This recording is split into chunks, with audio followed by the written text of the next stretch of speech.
बदतमीजी हो? ई बदतमीजी ना, हमार स्टाइल हो। और ये स्टाइल हम तब दिखावेला जब हमरा के केहू के नीमन बात समझावे के होला। हमरा खिलाफ कलम उठावे के जिन सोचिया, नाही तो तोहार जो गोरा मुंह बाना काला कर देव। काली नाम हो हमार, काली पांडे। तोहरा खिलाफ खाली कलम ना चली, तोहर फिल्म भी चली टीवी पे। कल प्रेस कॉन्फ्रेंस में अश्विनी बाबू तोहर काला चिट्ठा खुली है। समझदार हो, जौन बात हमरा के ना जाने के रहल जनवा देलू। और हमार काला चिट्ठा फिट्ठा खोले से पहले तोहर अश्विनी बाबू के लिफाफा फाड़ दे, समझ लू। ऊ सरकारी कोठी रउआ के नाम मिलाट भइल बा। रउआ बानी IAS officer, social security director. अतना बड़ा पोजीशन और इतना बड़ा पावर लेके आयल बानी प्रदेश के मुख्यमंत्री से मदद मांगे खातिर। सुनी, एकरा से बढ़ के चिंता और हंसी के बात होइए ना सका। जब रउआ अपना सिक्योरिटी के बंदोबस्त कर ही ना सकेनी तो इन नेतवन के का होई? का होई? ऐसा बात नहीं है सर, हम साफ छछुंदर से नहीं डरतानी। एक्चुअली वो कोठी में मीरा देवी MLA कब्जा कैले बाड़ी, और वो मीरा देवी आपके पार्टी के MLA है। यही खातिर हमके रवा के पास आवे के पड़ल। अच्छा कहीं हमरा पार्टी के नेता ऐसन मनमानी करे लगी हन तो ये हमरा के कतई बर्दाश्त नहीं किए। वैसे एगो बात बताएं, सर्किट हाउस में रहला में कोनो दिक्कत बा का? सर रहब तो हम वही कोठी में जौन हमरा खातिर अलॉट भइल बा। ऑफिसर तो रहुआ टाइट बुझाता नहीं। आज के भ्रष्ट राजनीति में ऐसने ऑफिसर होके के चाहिए। रहुआ जाए, हमें MLA से बात करता नहीं, कोठी खाली हो जाए। Thank you. जाए। Thank you sir. हेलो, हाँ कहीं CM साहब? अरे का कहीं, ऐसन काम कर कि एजा से कोनो कहे सुने के बात ना रह जाए। का भइल? अभी ले कुछ ना भइल, देरी करबू ना तो बहुत कुछ हो जाए। का? जल्दी से अपना कुकरन से कह दो कि हवेली खाली करके चल जा सन। अच्छा, तो रउआ तक पहुंच गई? सामने वाला के नस पहचान के नीति बनावल कर राजनीति में वो प्राइम मिनिस्टर तक पहुंच जाए। दबे वाला नहीं खे। जल्दी से कोठी खाली करा दो, हम रखता नहीं।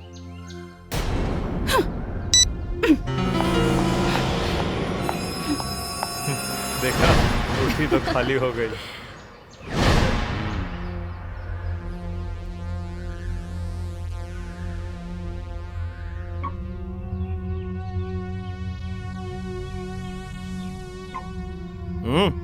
भैया जी तो इस्माइल मारा तड़े हो। सोचा तारे कोठी खाली करवा के मैदान मार लेनी। अब जय जयकार हुई। जय जयकार हुई कि हाहाकार हुई, ये बात के फैसला तो तब होगी जब काली भैया के मालूम चली।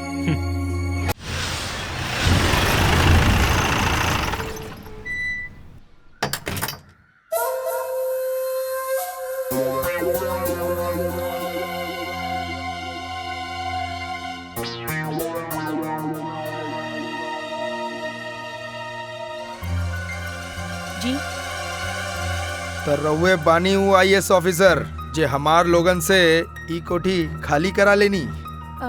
जी ना, वो हमारे पति हैं। अच्छा, अगर रउआ के एतराज ना होखे तो हम उनका से मिले के चाहता नहीं। जी आई आई बैठी, हम वहाँ की बुलावत आनी। ए जी सुनी, हाँ आपसे केहू मिले आइल बा। आवतानी।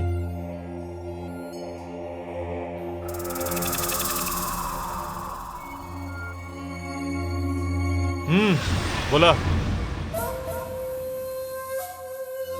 प्रणाम, हम हैं एमएलए मीरा देवी के भाई काली पांडे। काली पांडे, बोला का बात है? का रहल ई कोठी पे हमार लोगन का कब्जा कई सालन से रहल। कई ऑफिसर अइलन और गइलन, पर एकर कब्जा केहू ले न सकल। रउआ इक्के दिन में ई कोठी अपने नाम ट्रांसफर करा लेनी तो हमार मन करल ऐसन ऑफिसर से तो मिले के चाहिए, तो हम चले नी। ठीक बा, मुलाकात हो गई, अब चला निकला। अब तोहरे जैसे पड़ोसी से रोज रोज मिले का मौका मिली तब हम मन ना भरी। जाता नहीं, कोनो काम वाम पड़े तो अच्छा पड़ोसी के नाते याद कर लिया तो हम हाजिर हो जाए। सुना, हमरा के काम पड़ी ना तो हम डायरेक्ट सीएम से बोलब, समझ गईला? अब चला निकला। अच्छा, जैसन राउर मर्जी। प्रणाम प्रणाम।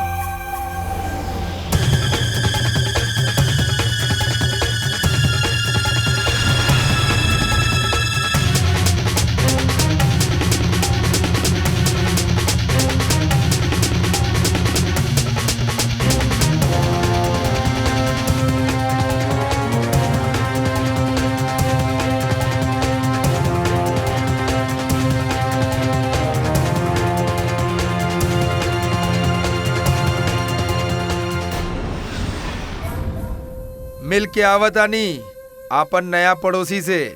नया पड़ोसी? अरे उहे आदरणीय आईएएस ऑफिसर तोहरा रहते घर खाली करा लेलस त ओकर चेहरा देखल जरूरी रहल ना। सीएम साहब के ऑर्डर आ गए रहे, इहे खातिर कोठी खाली करावे के पड़ल। अरे सीएम साहब के का मालूम कि उनकर ऑर्डर काली पांडे खातिर हार और उस साला खातिर चीत बन के आइल बा। खैर ओसे त हम निपट लेब। दारू के ठेके का भेल? सीएम साहब से बात हो गई बा, चुनाव के बाद मिल जाई। चुनाव के बाद? हाँ, चुनाव के लेके उतनी व्यस्त बाड़न। कहलन हा कि चुनाव से पहले रैली ना रैला निकाले के बा, ऐसे बार थैली बरियार रखे के पड़ी। रैली भी निकली और रैला भी निकली। सारा यूथ विंग हमरे साथ बा। कह दिया सीएम साहब से, चिंता के बाद नहीं खे। हाइला, हमें लिस्ट बना के तैयार कर देले बानी। 10 करोड़ जुटावे के बा, जेकरा में से 5 करोड़ सीएम साहब खातिर और ये 5 करोड़ हमने खातिर।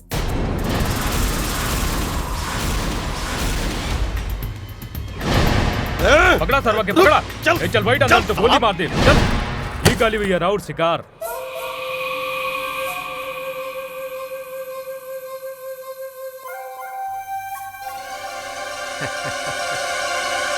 ए दयालु, एकरा भाई के फोन लगावा कि ई 2 करोड़ का हुंडी छुड़ावत आ रे कि उनका जीते जी एकरा के काट के उनका पार्सल करी। हम फोन कहनी है भैया जी, रिक्वेस्ट करके कहत रहे कि हमार लड़का के छोड़ दो, हम थोड़ थोड़ कह के 2 करोड़ चुका दे।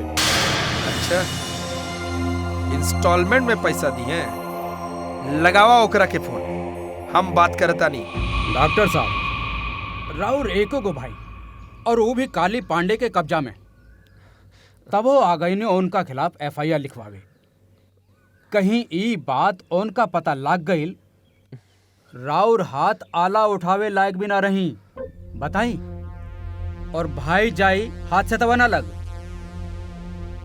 अरे महाराज, इतना कमाता नहीं, 2 करोड़ रुपए कौन भारी बात बा? हैं? उठाई। हेलो, सुन डॉक्टर, काली पांडे का हिसाब थोक में होला, चिल्लर में ना। पैसा अगर किस्त में भिजवाइबे त लइका भी किस्त में मिली। पहला किस्त का चाहिए, हाथ की गोड़? जरा जल्दी सोच के बता दिए। ना ना काली भैया, हम पैसा लेके आवत नहीं।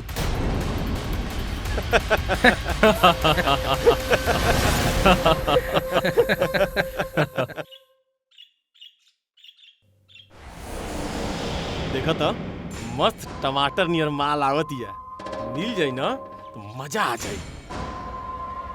क्या मैडम मूड गरमा देलू, एक बार छू के तो देख लेवे दा। अरे ये तो सजा हो गई।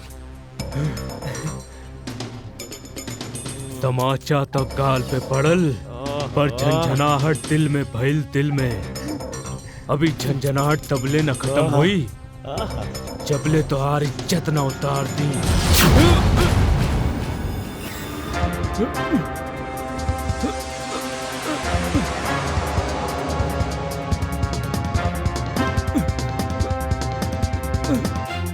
पुलिस के हाथ और हथकड़ी दोनों बहुत मजबूत होला। ज्यादा जोर लगइबे तो हाथ टूट जाई पर छूटी ना। चुप साले हरामखोर!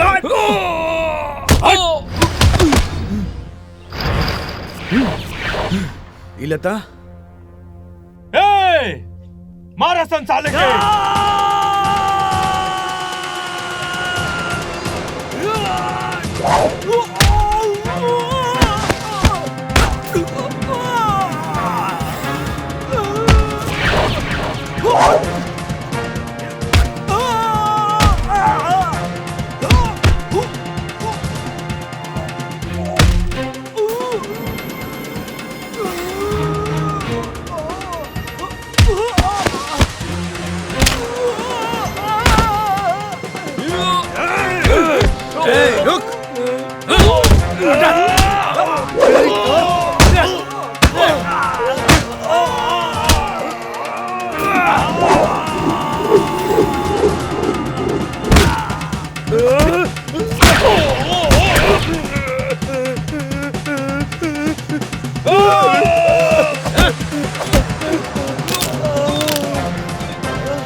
साला लड़की छिड़बे रे, इतना हिम्मत! भाग यहाँ से, चल भाग साले।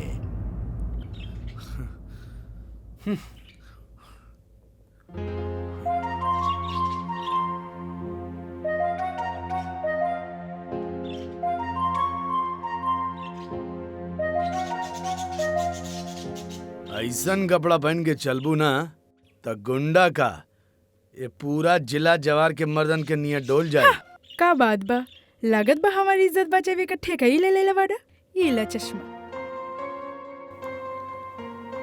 हट। बाक बुड़बाक।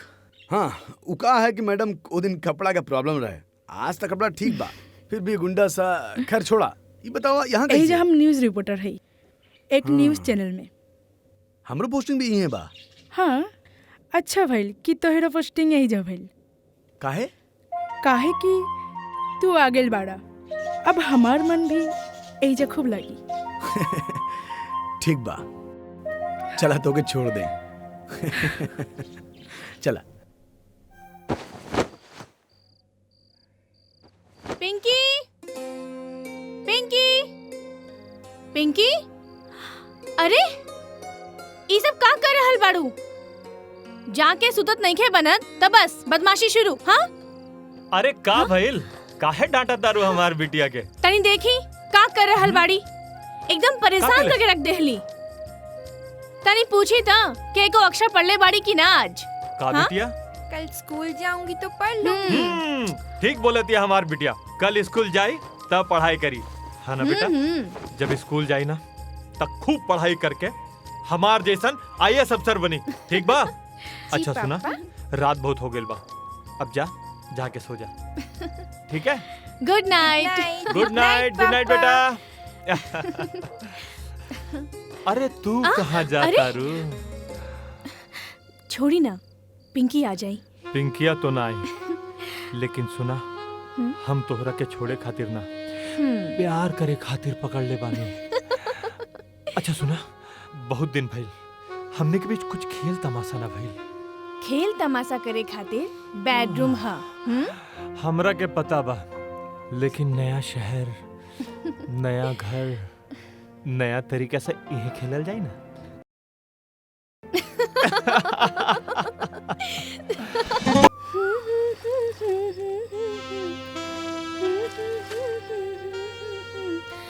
ला ला ला ला ला।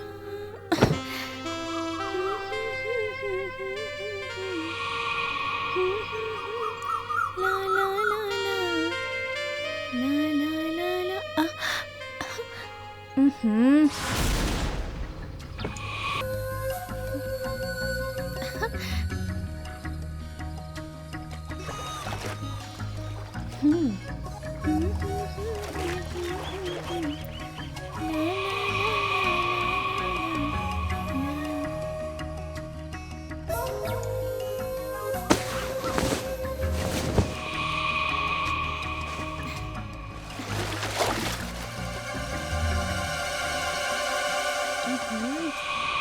अफसर अफसरन में वो आदरणीय आईएएस साहब आवत है कि ना? ना ना, उनका न्योता देवे के कोनो जरूरत नहीं खे। अरे बहिन, पड़ोसी हो, बुला ला ओकरा के। ई पड़ोसी पे इतना प्यार काहे खातिर? बड़का ऑफिसर हो, कोनो काम पड़ी और हमार जन्मदिन पे आई, संगे मिली जुली तो दोस्ती हो जाई। ठीक बा, जाके बुला लिहा। अरे हम बुलाइब तो नानू आई, तू बुलाइबू तो आई। अरे कतनो बाड़ू, एमएलए बाड़ू। ठीक बा, हम जाके ओकरा के न्योता दे आई। और ओकरा मेहरारू के भी बुला लिए। काहे? अरे हमार मतलब बा, सब परिवार बुला लिए। कायदा तो इहे कहेला ना।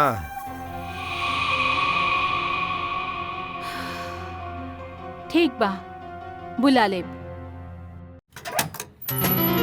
नमस्ते, हम हैं मीरा देवी। ओ अच्छा, कहीं बुझाता तू हमार नाम जानत हारू। जी। ऑफिसर साहब बाड़न का? हाँ, भीतर बानी। आई ना, आई। सुनी जी।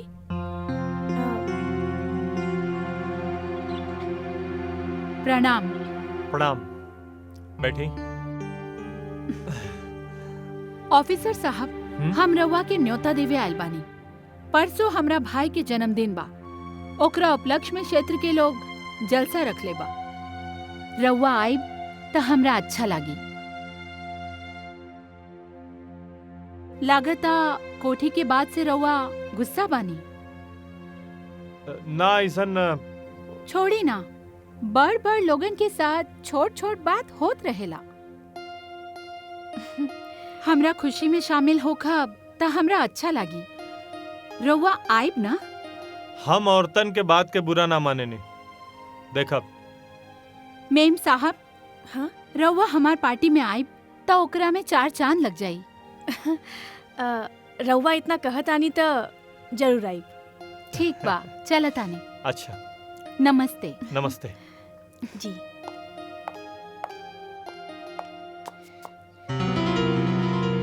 वैसे ई पहला मौका बा जे हम मीरा देवी खुद चल के केहू के न्योता देवे आयल बानी। हम रउआ सबके राह देखब। कितना फर्क बा हाँ? दोनों भाई बहन में। ये मीठ मीठ बात पे मत जा। ये दोनों भाई बहन एक के नस्ल के बा। का?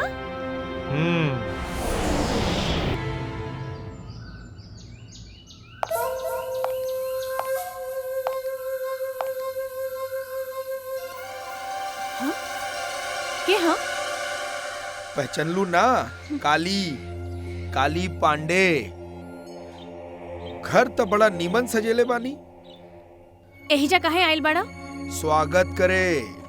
उ का भइल, तू जन्मदिन के पार्टी पे ना आइलू, हम राउर स्वागत ना कर सकनी। न बोलनी न बतियनी। यही खातिर हम आ गए नी, ई कहे खातिर कि सरकारी अफसर तो हमके इम्पोर्टेंस देलन नहीं, बाकी हम हई बहुत काम का चीज। कोनो दिक्कत उक्कत आई ऑफिसर साहब के न रहला पे तो हम बानी, याद कर ले। जी बहुत बहुत धन्यवाद। हमरा के एहिजा कोनो दिक्कत नहीं खे, रउआ जाई और आइंदा एहिजा आवे के जरूरत नहीं खे। ई त रउआ गलत कहता नहीं, कारण काल्हे कुछ ऊंच नीच हो गईल त इज्जत केकर जाई। हमार नु लोग तो इहे कहियन बगले में एमएलए का घर, ओमे रहलन काली पांडे, तब वो राउर संगे ऐसन वैसन हो गईल। हमरा आइले से तोहार इज्जत बाचल रही। जाता नहीं, वैसे जल्दी आई। प्रणाम।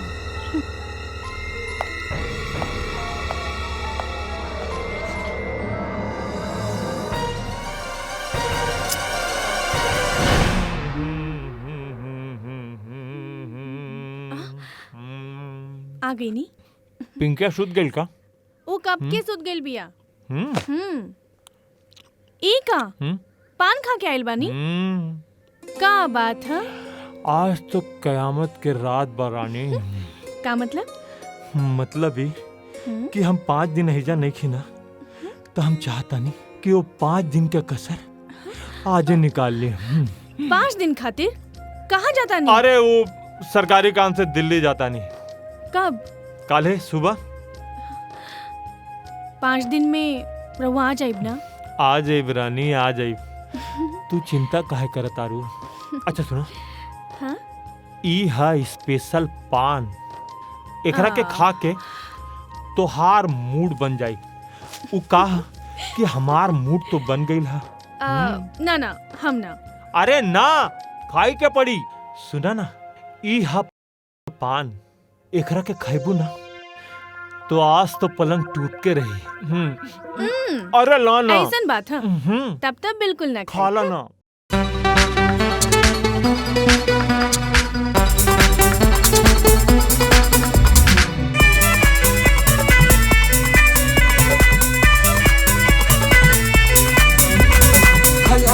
खाला गोरी पान तू भी खाला, ई बड़ा रसदार मजेदार पान होला। खाला खाला खाला गोरी पान तू भी खाला, ई बड़ा रसदार मजेदार पान होला। पान खाई तो हो जाई कमाल हो, ले ला मुँह में, ओ ले ला मुँह में, जिंदगी हो जाई तो हलाल हो, जिंदगी हो जाई तो हलाल हो। हट्टा हट्टा हट्टा हमरा न तू सतावा, मीठी पन्नुआ से हमरा न तू पटावा। मत फेंक राजा प्यार के जाल हो, नहीं मानब हम, नहीं मानब हम। गली नहीं हो तो हरदाल हो, गली नहीं हो तो हरदाल हो।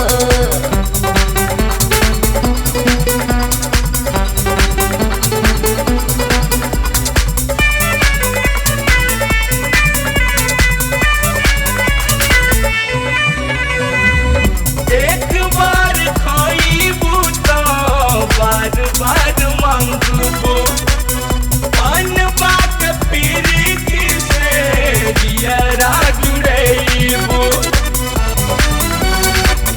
पानवा देखा के जीता नहीं मोरा मनवा, मनावे के सपना छोड़ दा बेदर्दी सजनवा। लेला लेला लेला न करा इनकार हो, एकरा में हर बाटे हमर बड़ा प्यार हो। पान खाईबू बदल जाई चाल हो, लेला मुँह में, ओ लेला मुँह में, जिंदगी हो जाई तो हलाल हो, जिंदगी हो जाई तो हलाल हो।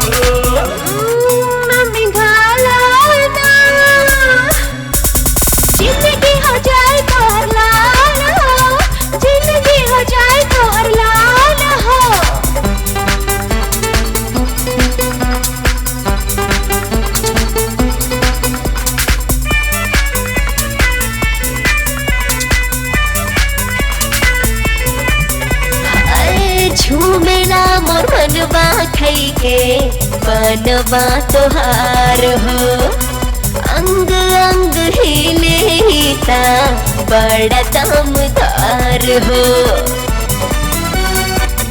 बनवा के रसों से तू जिंदगी बना ला अब गोरी बहिया में मन बहला लेला लेला लेला हमके बहिया में लेला हमरे जवनिया से राजा अब खेला मत कराब हमसे सवाल हो आगे करी दा तू आगे करी दा तू जिंदगी हमर लाल लाल हो जिंदगी हमर लाल लाल हो अरे लैला मुहम्मा में लैला जिंदगी हो जाई तो हलाल हो जिंदगी हो जाई तो हलाल हो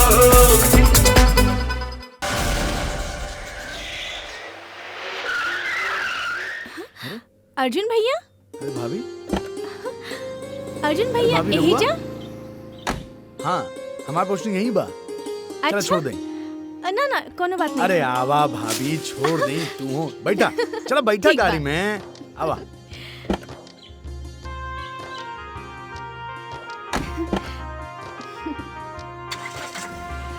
हाँ आगे से लेफ्ट और सब ठीक है ए दयालुआ बैगन तो जरूर खिलाई काली पांडे ना हो हमार ए दयालुआ एकरा पे नजर रख बहुत तगड़ा मालबा पापा आप कहाँ जा रहे हो? दिल्ली जाता नहीं बेटा 5 दिन खातिर। और सुना हमरा गैर हाजिर में अच्छी तरह से अपन पढ़ाई करना और अपने मम्मी के परेशान मत करिया। अच्छा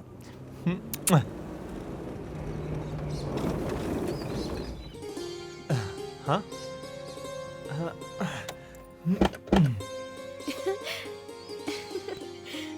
आई ए जी अरे वाह देखी ना के आइल बा अर्जुन सिंह ही कहाँ बैठा गईलन? हम बाजारे से आवत रहनी तो रास्ते में मिल गई नी हाँ आओ आओ आओ अंदर आओ। अरे ना ना गस्ती बरबानी गई जरूरी बा बाद में आई तू जरूर बैठा वो भाभी से बाजार में मुलाकात हो गई तो सोचली छोड़ दें और घरे भी देख ली। अच्छा अब घर देख ले ना तो तोहरा के प्राइवेट ड्यूटी देता नहीं। Private duty? हाँ प्राइवेट ड्यूटी वो ये है कि हम 5 दिन खातिर दिल्ली जाता नहीं डिपार्टमेंट के काम से तो हमारे परिवार का ख्याल रखिए। ऐसा ड्यूटी होके वो भी बिना रिस्क के। अच्छा हम ख्याल रखब जी। अच्छा भैया हमारा नंबर भाभी के दे दिया चाहता नहीं ठीक बा ठीक बा। प्रणाम। नमस्ते मुन्नी बाय। चलो पिंकी जी कुछ खैलू हो कि ना? हाँ मम्मा।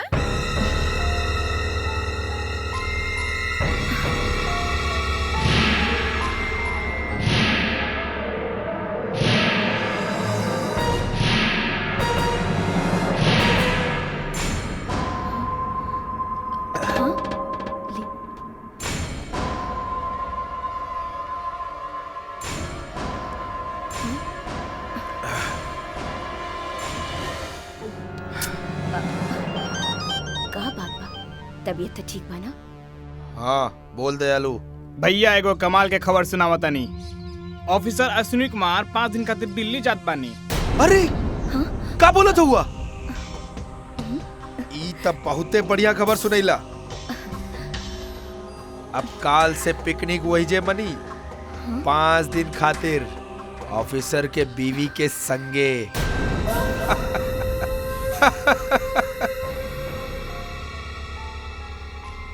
ऑफिसर की बीबी हमरा से नीमन बिया का? मिठाई तक कुल मीठ लागेला ए रानी, फर्क सिर्फ चाशनी का होला। मगर मिठाई जब बसिया जाला तो ओहो जहर बन जाला। उ त ऐसन जहर बिया कि देखा त मुआ और पिया त जिया।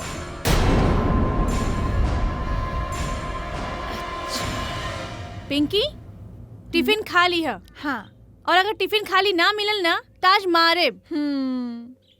और सुनो, रिक्शा में बैठ के एने ओने मत झकिया। नहीं देखूंगी मम्मा। हमार दुलारी बेटी। रिक्शा आ गई। दयालु जी भैया। चला तू लोग निकला। टाटा। Bye bye mamma. और तो के का करे के बा मालूम बा ना? हाँ मालूम बा। और हम एकर जरा चढ़ मृत पी के आवत हई।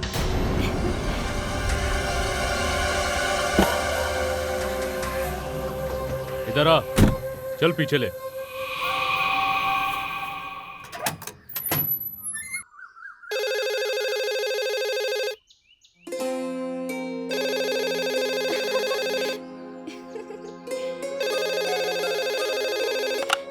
हेलो।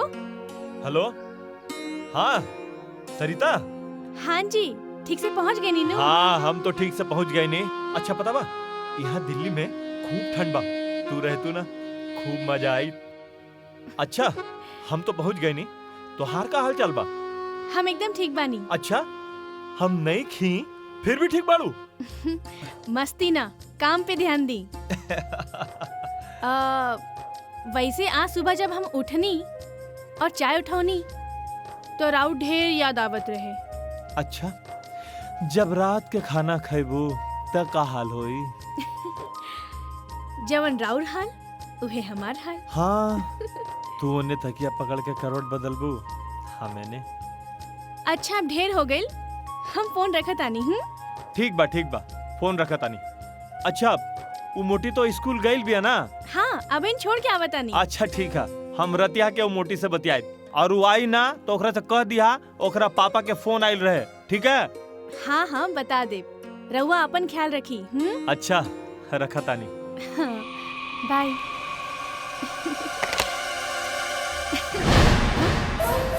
प्रणाम। तू यही जा। कहले रहली ना कि ऑफिसर साहब के न रहला पे कोनो दिक्कत पड़े तो हमका याद कर लिया। बाकी तू याद ना कैलू तो हम खुदे चलेनी। हमके एहिजा कोनो दिक्कत नहीं खे। तू एहिजा से जा सकता रह। दिक्कत तो हमरा बा, एहिजा हमरे दिल में। ढेर मन बढ़ल बा तोहार। मस्करी करता रह। अपने आप के का समझता रह? विधायक के भाई हवा तो गवर्नर हो गए का? सीमा में रह, ना तो एके दिन में कुल लुच्चागिरी हवा हो जाए। बुझला? अरे हमार हवा हवाई लुच्चागिरी का होला तो कि हम दिखाई। चुपचाप एहिजा से चल जा, ना तो तोहार मुंह पे करीखा पोत के भेजब। बुझला? मुंह करिया करे तो आयल बानी रानी।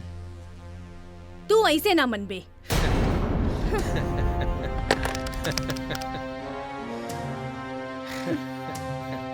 हेलो भैया। हाँ भाभी। भैया तनी जल्दी घरे आई तो। का बात बा? हम मुसीबत में बानी। जी हम अभी आवता नहीं।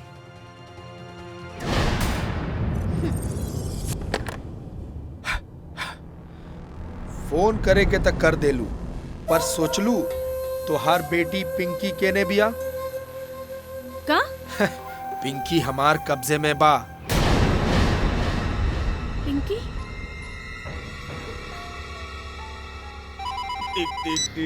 हेलो। पिंकी के फोन दा।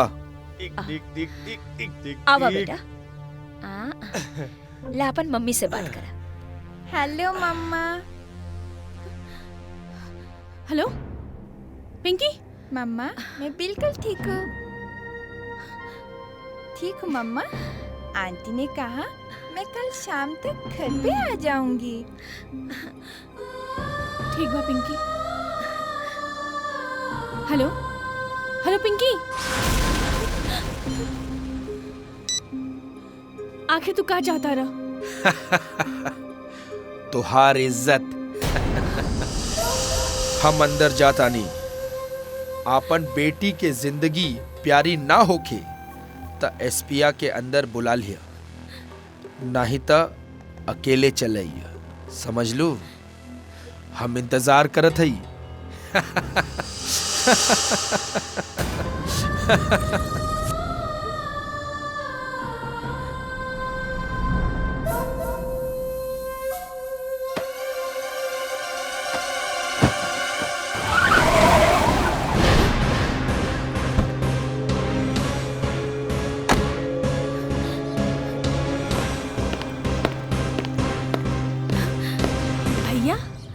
रउआ आ गई नी।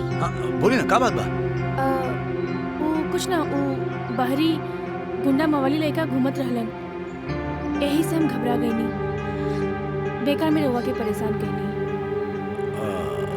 नहीं कोनो बात नहीं के, कोनो जरूरत होई तो फिर बताई, ठीक बा? प्रणाम।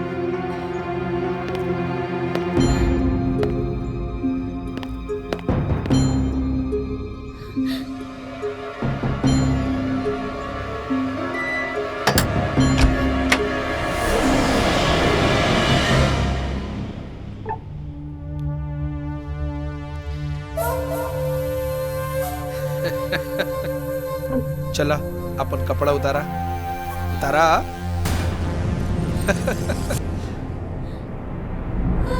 उतारा।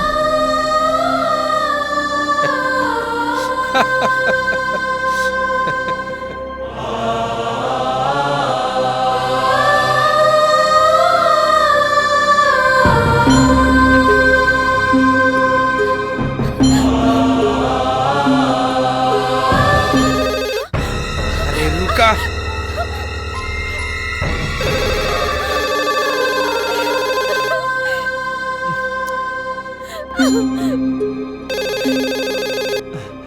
फोन काहे ना उठाओ ताड़ी, लगातार सुत गइल बाड़ी।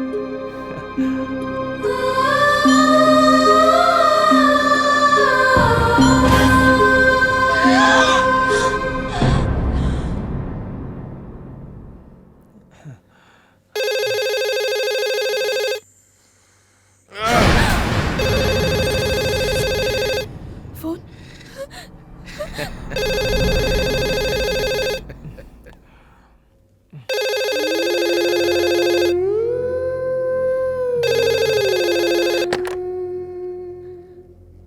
हेलो। हाँ सरिता।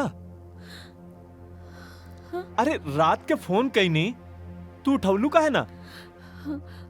वो हम जल्दी सूत गइल रहनी, यही से पता न चलल। ठीक बा। अच्छा सुना, वो मोटी के फोन पे बुलावा। पिंकी? पिंकी तो बाथरूम में बिया। बाथरूम में? सरिता तोहार आवाज काहे का पता? आवाज कहाँ का पता? हमके तो बुझाता कि तो के हमारी याद सतावता। जल्दी आई। अच्छा सुना, कल रात के हम फोन लगाए और पिंकिया से बतियाई, ठीक बा? ठीक बा।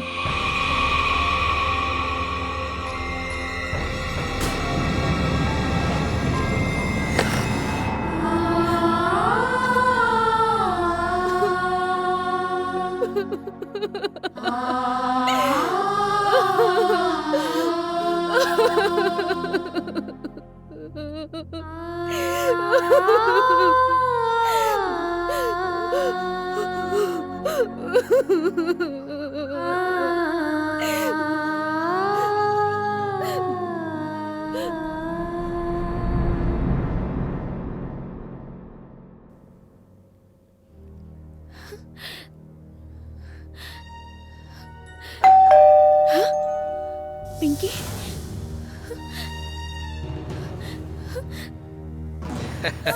पिंकी?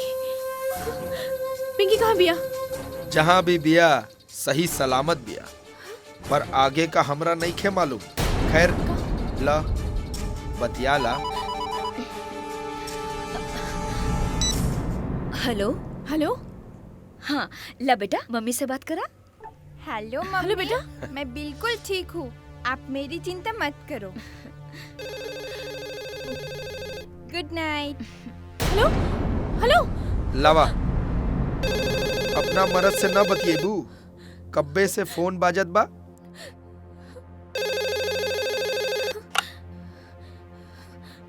हेलो। हाँ सरिता, अरे फोन काहे नहीं उठावत? वो हम रसोई में रहनी। अरे तर रसोई से फोन तक आवे में इतना टाइम लगेला का? हाँ चला पिंकिया का दा। पिंकी सुतल बिया। सुतल बिया? अरे कल फोन कई नहीं तो बाथरूम में रहे, और अभी फोन करता नहीं तो सुतल बिया। तबीयत तो ठीक बनू? हाँ ठीक बा। चला ठीक है, हम कल सवेरे फोन करब, पिंकिया के जगह दिहा। अब सवेरे जल्दी उठी तो हमके परेशान करी। अब रहुआ आके ही बतियाई। ठीक बा। अच्छा फोन रखा तानी। हाँ। भेजे शुरू कियल जाए कि अंदर चलबू?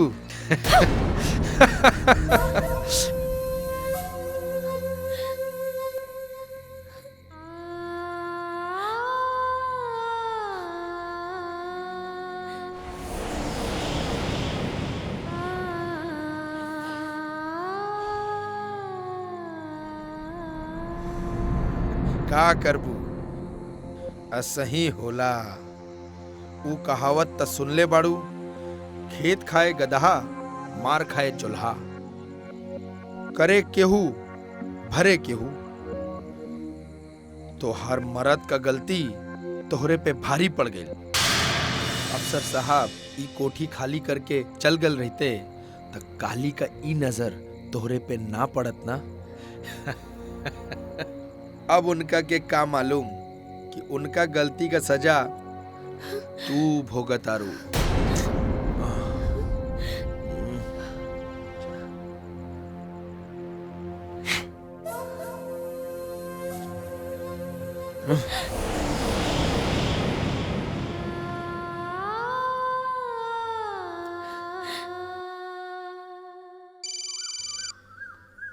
हेलो। कारे साओ का बोलता है? काली पांडे बोलतानी। काली भैया, प्रणाम काली भैया। अरे तोहर बदन का चर्बी इतना बढ़ गइल बा कि टहलत टहलत हमरे घरे चले जात हवा। हमका समझी ना। 4 लाख का तकादा करे हमरे बहिन के पास चल गइल रहा। हमार का हिम्मत जे तकादा करल जाइल। वो तो मालकिन कह रही हमार माता खूब काम रहिल, भुला जाए तो आके याद दिला जाए, बस ऐसे। तोहार कर्जा चुकावे खातिर हम फोन कैले बानी।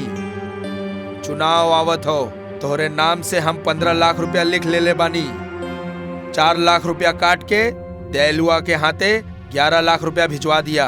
यही में तोहार भलाई बा, समझला? काली भैया चला रखा। काली भैया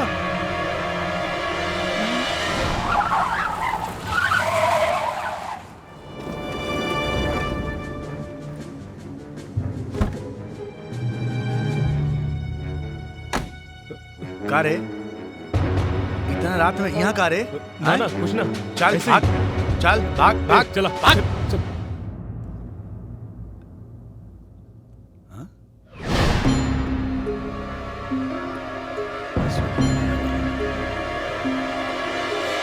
बस काली, अब हमरा के छोड़ दो। अब और बर्दाश्त नहीं के हो।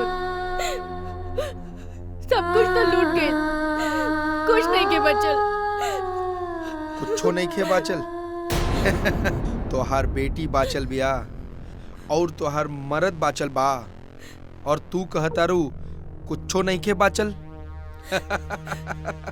हम तोहर हाथ जुड़तानी, तोहर गोड़ पड़तानी। हमरा के हमार पिंगी लौटा दो, हमरा के हमार पिंगी लौटा दो। 5 दिन से हम ओकर मुंह नहीं की देख ले। हम ओकर बिना ना जी पाइब काली, ना जी पाइब।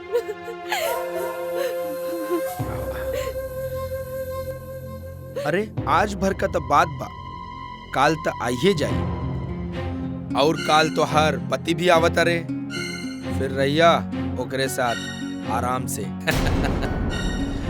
रो के हमार मूड खराब करत आड़ू। चला मजा लियल जाए। आवा।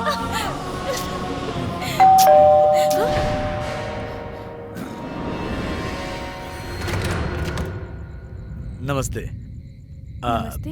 भाई साहब आ गए नहीं तो सोचली आके मिल नहीं। ना वो तो नहीं आई। का नहीं आई ना।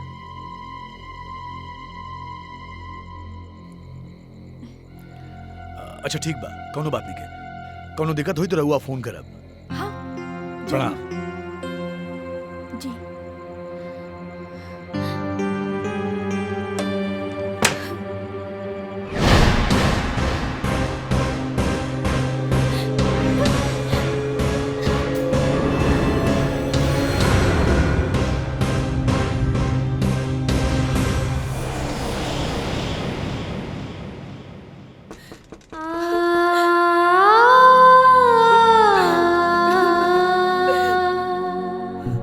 मम्मी मम्मी मम्मी पिंकी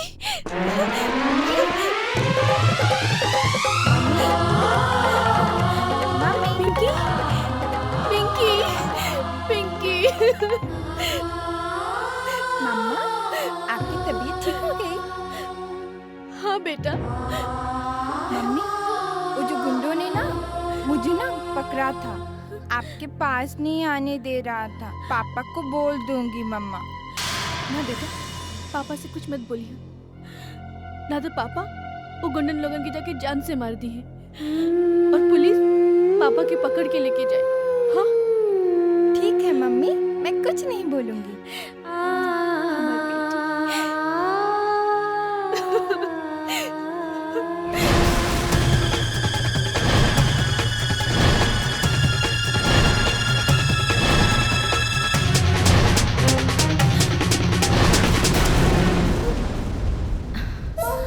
का सोचतानी कोनो चिंता के बात बा? ना, चिंता के कोनो बात नहीं की। तब बतियावत काहे नहीं की? हाँ, काहे बतियाई? लागता वो मिठाई के चासने से मन बौरा गई बा।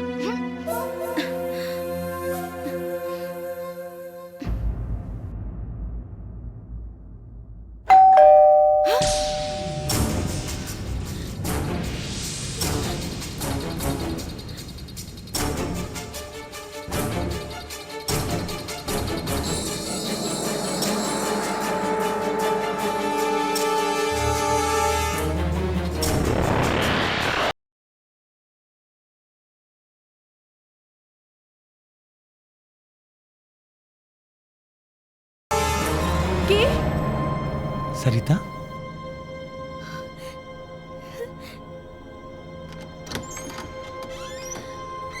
सरिता, का हो गइल बा? का भइल?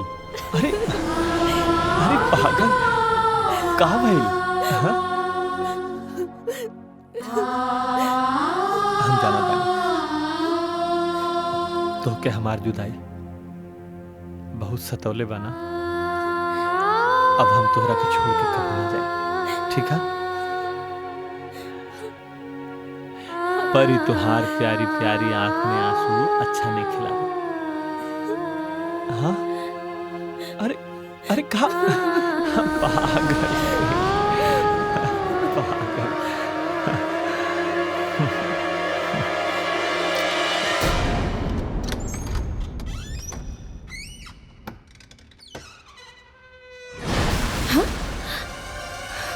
काली,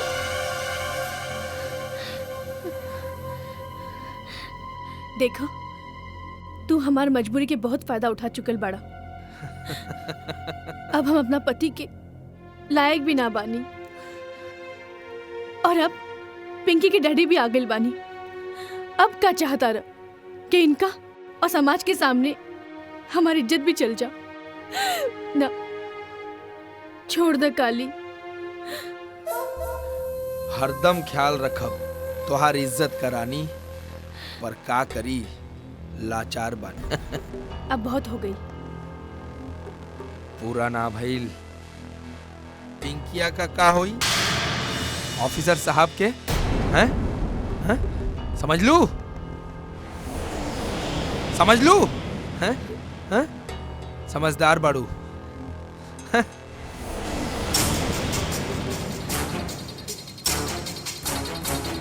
ऑफिसर साहब के ना रहला पे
वो यहाँ का करे आयल रहे?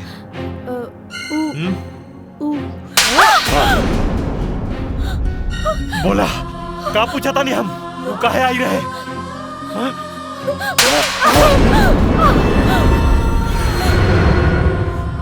हम बताइए, हम है सोनम, काली के रखे, चाहे ओकर दोस्त जे भी समझी, हमरा के शादी ब्याह के झांसा दे के हमार जिंदगी बर्बाद करे वाला वो कमीना राउत बिटिया के 5 दिन खातिर हमरा भी बंधक बना के और राउत जान मारे के धमकी दे के राउत पत्नी के बलात्कार कैले बा। बलात्कार? और बलात्कार कैले? रहुआ के हमार कसम सुनी, सुनी हमार बात सुनी। छोड़ दे हमरा के, तू हम मार देबू हरामखोर के। रहुआ के हमार कसम मार देबू मार। ना हमार बात मानी, रहुआ के हमार कसम, रुक जाई ना। सरिता छोड़ दे हमरा के, मत रुक जा दे हमरा के। हम जानत रहनी कि रहुआ से जलने के बाद रहुआ से बर्दाश्त ना होए, रहुआ लड़े चल जाए। यही से रहुआ से कुछ ना बताई। अगर रहुआ के कुछ हो गए तो हमार का होई, अपन बेटी के का होई जकरा खातिर हम अपन सब कुछ कुर्बान कर देली। सुनी रहुआ ही जा मत जाए, हमरा खातिर मत लड़ी।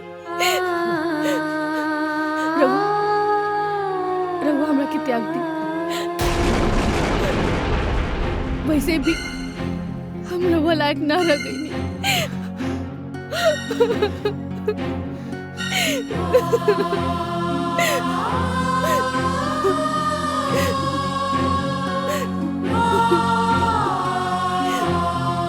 हम तोरा के त्याग दी,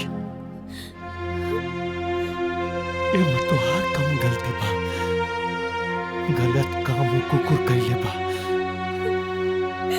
हम तोरा के त्याग नहीं सकत सरिता, काहे कि हम तोरा से प्यार करेंगे, हम तोरा से प्यार करेंगे सरिता। हम तोरा से प्यार करेंगे रे, हम तोरा के कब्र नहीं छोड़ा, लेकिन हरामखोर के बिना छोड़ा। देखा अबे हम रुक जाइए।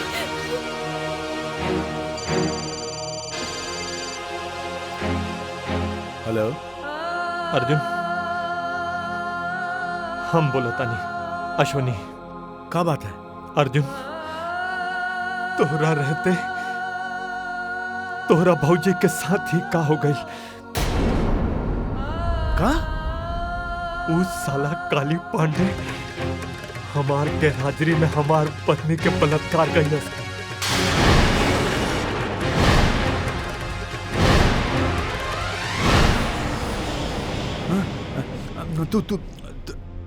तू घबरा मत, बिल्कुल मत घबरा।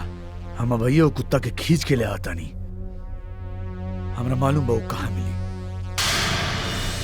ना वो मादर जात के इनकाउंटर करके जमीन में गाड़ दा। हम तोरा से बोला था,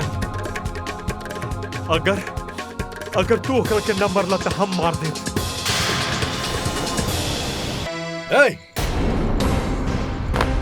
यस सर।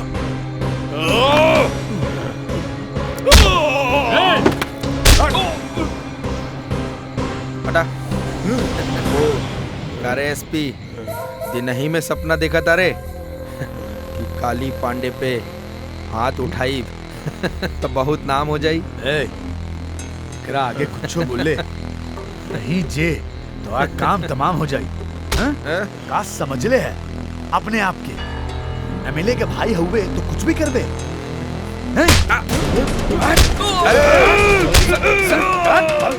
अरे ब्रिजभूषण समझाए करा के काली पांडे पे हाथ डाला तो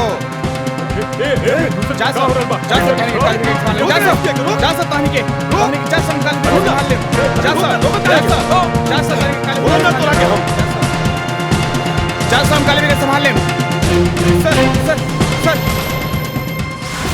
तुमने कौन सा सबूत के बिना पर एमएलए के इज्जतदार भाई को हिरासत में लिया? तुम क्या समझते हो कि वर्दी की आड़ में तुम कुछ भी कर सकते हो? क्या उसके खिलाफ कोई एफआईआर दर्ज है? नो सर। हमें भी ऊपर जवाब देना पड़ता है। जाओ अभी के अभी जाके काली पांडे को रिहा करो और तुम्हें इस केस से हटाया जाता है। अब इस केस की जिम्मेदारी इंस्पेक्टर इरफान खान को दी जाती है।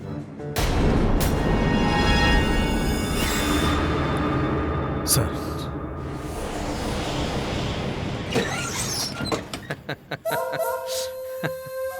सस्ता में निपट गईला ऑफिसर।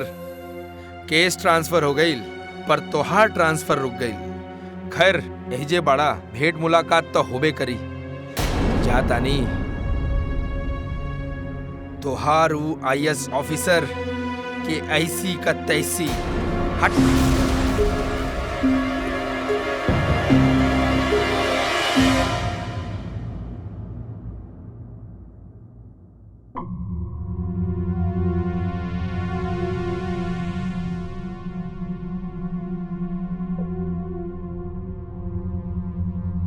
काली के हम लॉकअप में तो बंद कर देले रहनी, लेकिन भाई लोहे जे ना होके की चाहत रहे ओके छोड़े के पड़े। काहे कि ओकरे खिलाफ कोनो एफआईआर दर्ज ना रहे। सबसे पहले रहुआ के एफआईआर दर्ज करावे के पड़ी।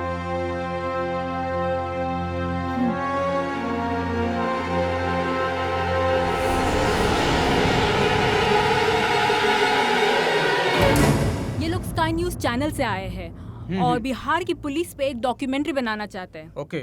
तो आपका इंटरव्यू लेना चाहते हैं। हाँ पूछिए। You can ask him. हमें मालूम है कि बारे में कायदा कानून नहीं है। पुलिस इसके बारे में कई कार आई है। देखिए मैडम, जो ये पूछना चाह रहे हैं ना, जो ये कहते हैं वो सब सही नहीं है। आप लोग एक बात समझ लीजिए कि बिहार में पुलिस व्यवस्था बहुत ही अच्छी है। यहाँ क्रिमिनल लोग भी ना 10 बार सोचता है क्राइम करने से पहले। अरे स्कॉटलैंड यार्ड की पुलिस से कम नहीं ना है बिहार पुलिस। Scotland yard? या हमको मालूम हुआ है बिहार में जंगल राज चलता है। कई पॉलिटिकल लीडर्स का बयान है हमारे पास। देखिए ये तो पॉलिटिक्स है, बिहार पुलिस को बदनाम करने की। सब झूठ है, सब बकवास है। बिहार पुलिस अपना काम बहुत ही अच्छे तरीके से कर रही है। किसी को कोनो परेशानी नहीं ना है। सब जगह अमन है, शांति है, पीस। और यहाँ क्राइम रेट भी बहुत ही कम है, समझे? इरफान!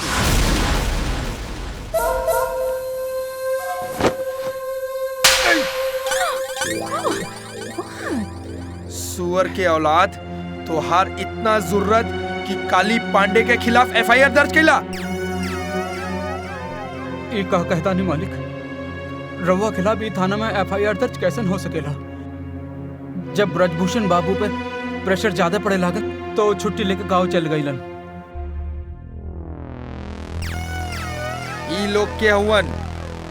स्काई न्यूज के पत्रकार। एहिजा का करत हवन? बिहार पुलिस पे डॉक्यूमेंट्री फिल्म बनावे खातिर आयल बाड़न। बढ़िया बा, बनावा बनावा।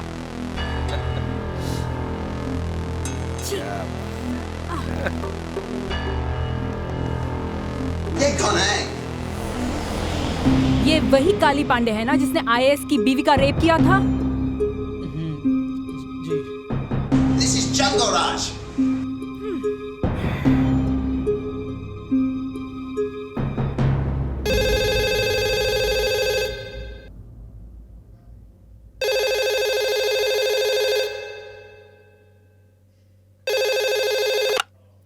Hello hello hello.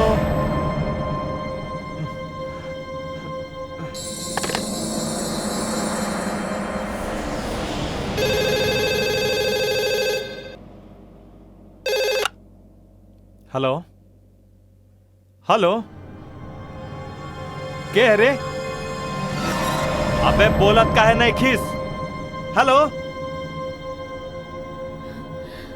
के अरे पता नहीं के हा फोन करता उठाओ तानी तो बोलत नहीं खे। चला फिर से तू उठावा। हाँ उठावा।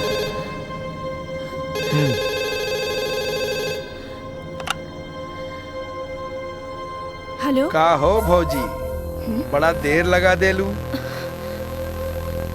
पहले ही आगल रहतू तब बार बार ना न लगाई थी। कौन है रे? के बोलता? काली, काली पांडे। तोहरा माई के साला काली पांडे, साला पतुरिया के औलाद। लागत साला पूरा शहर मिलके पैदा कैले हाथ तो के। हे ऑफिसर, तू का समझाता रे? साला हमार गैरहाजिरी में हमार बिटिया के किडनैप करके हमरा पत्नी के साथ बलात्कार कैले और अपने आप के मर्द समझता रहे। हरामी कुत्ता, आजा हमारा सामने में के लस साले, तोर गर्दन तोड़ के तोहरा हाथ में ना दे देनी ना। हमरा नाम भी अश्वनी कुमार ना। अभी पूरा जोर नहीं खे देख लो ऑफिसर। दिखा दे तोहरा पिछवाड़ा में जितना ताकत है ना। हम दिखा दे अपना ताकत के। साला कुकुर का जना।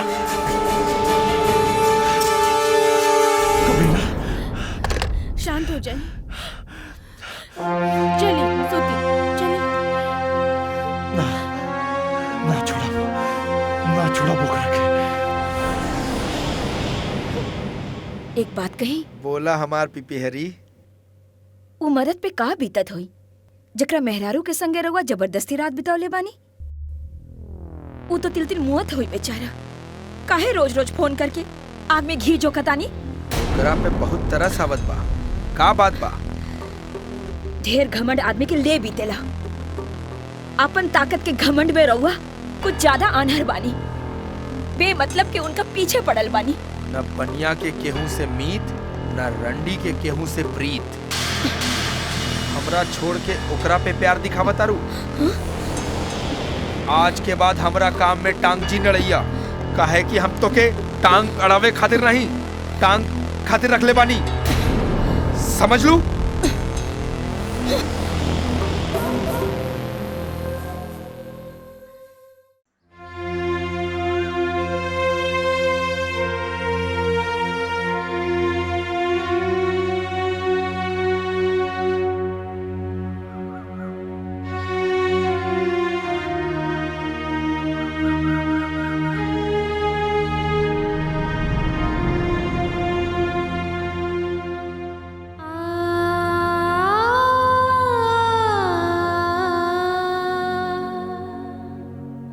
सरिता,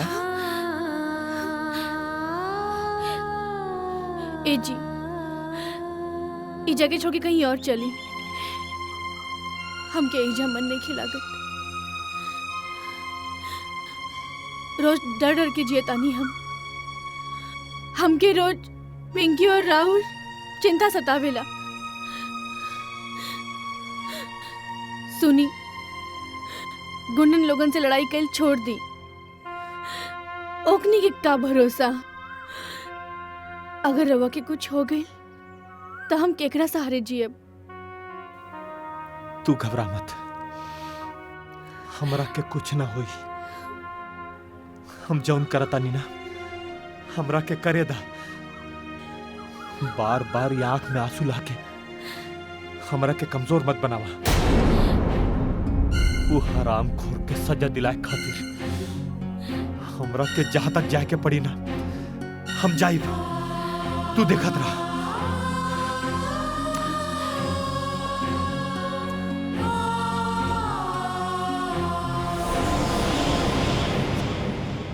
हेलो सीएम साहब। सर हम बोला तानी social security director Ashwani Kumar. कहीं का बात है? सर रवा से अर्जेंट मीटिंग करेगा। मीटिंग काहे? एक सीरियस केस है सर, अर्जेंट मीटिंग करेगा। का बात बा? बोली, हम फोन पे मौजूद बानी। सर हमरा पत्नी के साथ बलात्कार हो गया सर। बलात्कार? हाँ सर, हाँ बलात्कार कैले है वो मीरा देवी एमएलए के भाई काली पांडे। काली? हाँ सर, हम सरकारी काम से 5 दिन के लिए दिल्ली का गई नहीं, हमार गैरहाजिरी में आके वही काम कैले। सर जब ये बात हमरा के पता चला हम तो आपे मना रही। हम आइए सही सर, हम कानून से लड़े के चाहता नहीं। एक खातिर हम तुरंत एफआईआर लिखाए गए नहीं, लेकिन वो थानेदार वो काली पांडे से डर के हमारे एफआईआर न लिखला सर। हमार दिमाग खराब हो गया सर। सर प्लीज आप थाने में स्ट्रिक्टली ऑर्डर करिए सर कि हमारे एफआईआर लिखे और वो हरामखोर काली पांडे के खिलाफ एक्शन लिहल जाए sir. Please sir please. Officer action लिहल जाए, पहले तो काल दिन में हमरा से मुलाकात कर। काल दिन में? हाँ। ओके सर, ओके हमारे ओके।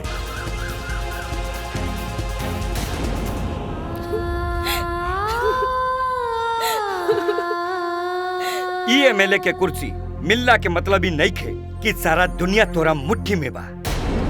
तोरा पावर के जोर पर ई तोहर भाई ई ऑफिसर के घर में घुस के इनकरे बीबी के इज्जत के साथ खिलवाड़ के लिए बा।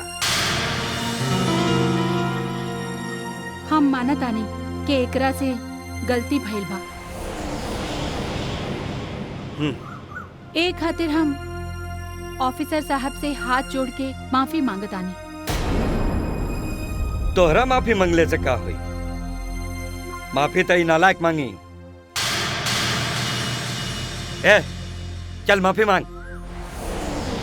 हमरा से गलती हो गई, हमरा के माफ कर दा। सीएम साहब, हम ही है एमएलए के बलात्कारी भाई के खिलाफ कार्रवाई के मांग करे खातिर आइल बानी। एकरा के माफ करे और समझौता करे खातिर ना।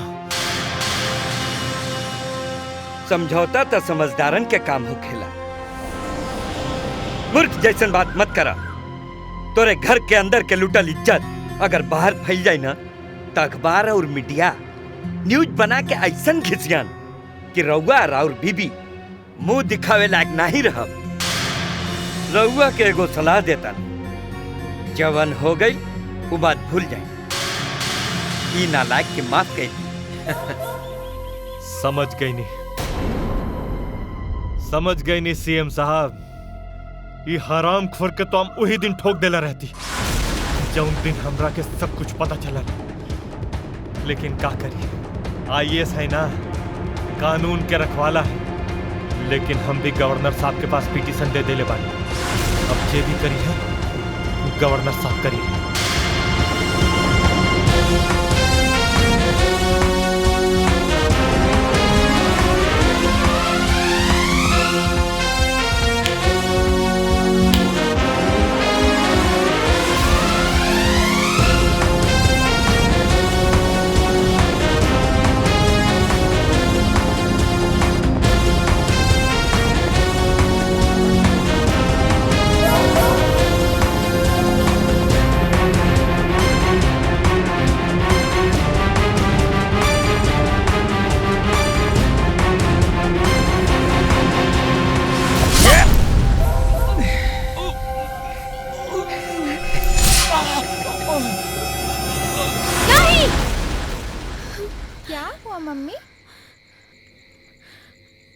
कुछ ना बेटा, मम्मी, सुता। पापा कहाँ गए?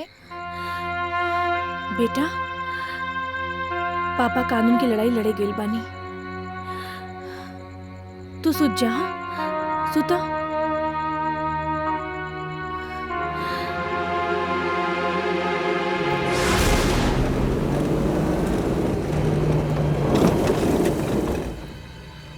भैया जी आ गए ऑफिसर।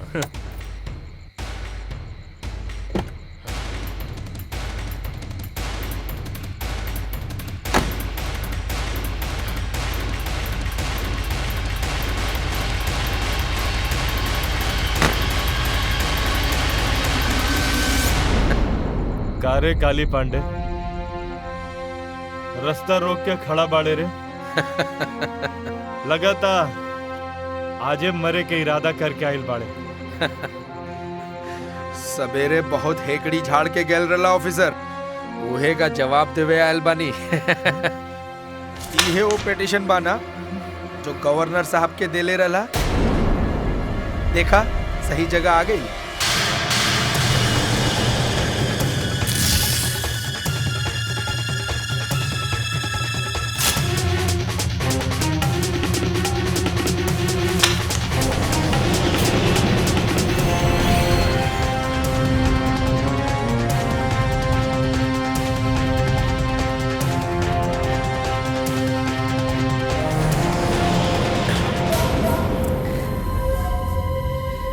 साला हमरा पिटीशन के फाड़ देले।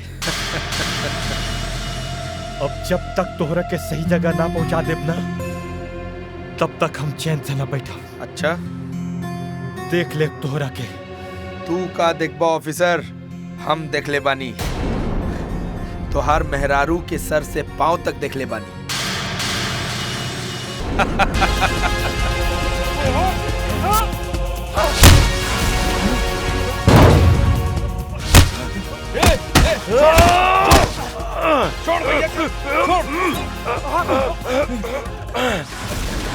जायदा पगला गल बा।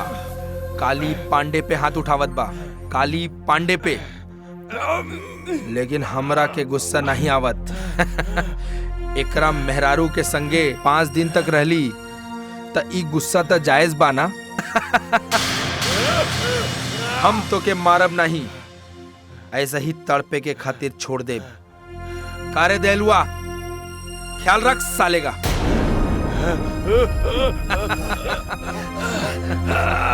अरे रुक साला, काली पांडे कहाँ भागा है? रुक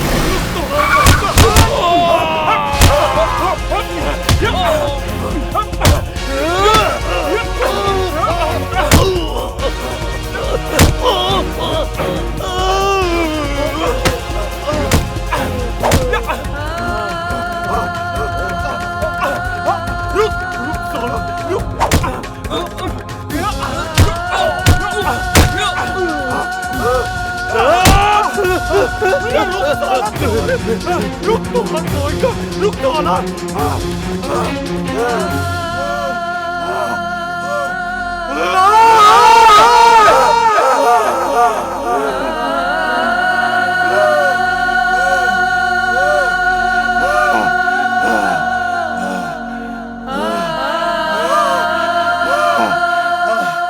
अश्विनी जी, ई केस के हेडलाइन बना के हम 2 दिन में पेश करतनी, फिर देखी मीडिया के हंगामा। बाकी रहुआ के बदनामी का डर तो नहीं के?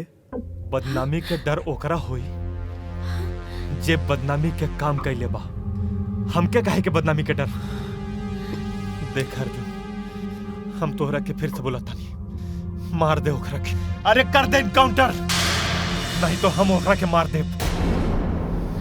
बाकी कुछ करे से कौनो फायदा ना होई, काहे कि सर पे सीएम के हाथ बा। ना, प्रेस में बहुत ताकत होला। एक बार हमार बात तो मानी। ठीक बा, जौन तोहनी के करे के हा करा। ओके, चलो तनी।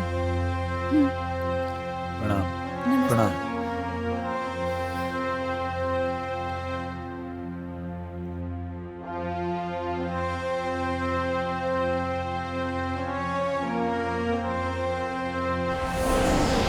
तो बतावला ना कि अचानक ही जा काहे बुलैला हा? हाँ हाँ हाँ, एजा काहे बुलाऊनी है? हाँ, तो के भेंट देवे खातिर। तोहार जन्मदिन बाना आज। जन्मदिन मुबारक हो। तो का भेंट देता राज? बूझा, एगो पुलिस वाला का भेंट दे सकेला? हाँ, हथकड़ी। हाँ, हथकड़ी। खबर छापे के पड़ी कि उपहार देवे के बहाने एगो एसपी अपन महिला साथी के हथकड़ी पहनौलस। हथकड़ी हाँ। वाह। ली भैया जी, दयालुआ के फोन बा। हाँ बोल दयालु। हाँ भैया, ऑफिसर घरे एसपीया संगे अखबार वाली आल रहल हिया। तय काहे परेशान बाड़े? अरे भैया, अखबार वाली बिया, कहीं एने ओने अगड़म बगड़म छाप दीता। यही से हम चाहतानी कि तू एक बार ओकरा से मिल ला। एकदम फिट बा। हाँ अच्छा चल फोन रख।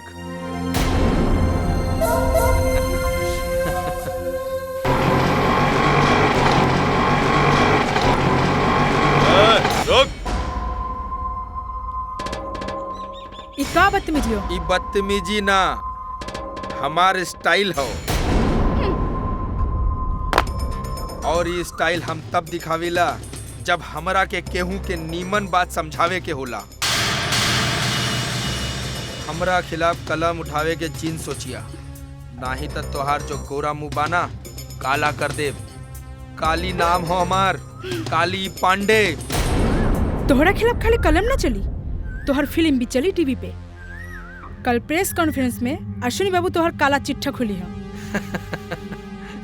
समझदार हो, जौन बात हमरा के ना जाने के रहल जनवा देलू। और हमार काला चिट्ठा फिट्ठा खोले से पहले तोहर अश्विनी बाबू के लिफाफा फाड़ दे,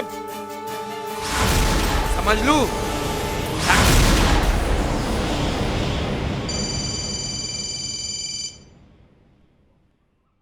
हाँ अनुराधा। काली हमरा प्रेस कॉन्फ्रेंस से पहले अश्विनी बाबू के मारे के धमकी देला सा। का? अनुराधा तू एक काम करा, तू भैया अश्विनी घरे पहुंचा, उनसे कहा कि वो घरे में रहस, हम उनका सुरक्षा का इंतजाम करता नहीं। ठीक बा।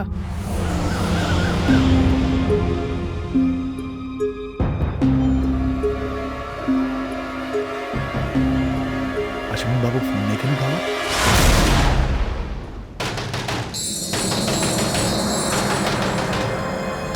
अरे आवत आनी।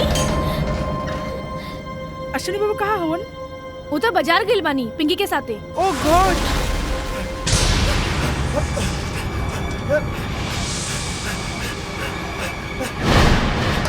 पूरा हमला कर।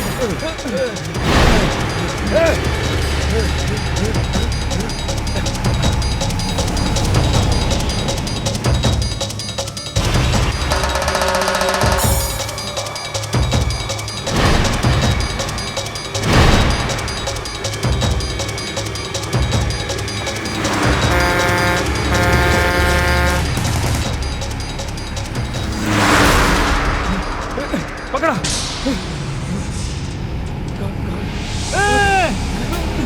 चल चल।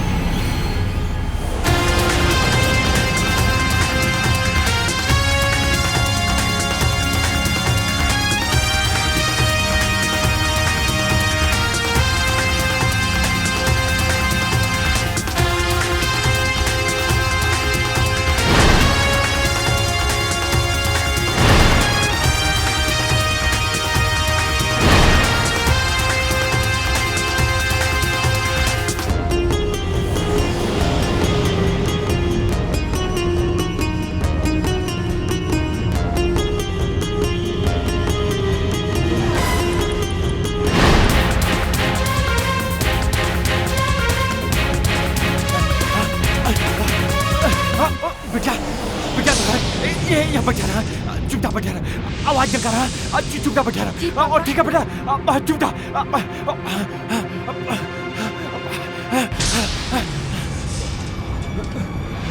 कहाँ गई?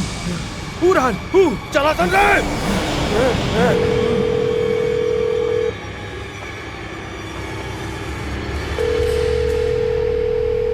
अश्विनी बाबू फोन नहीं को उठावत, चले की पड़ी। हाँ जल्दी चलो।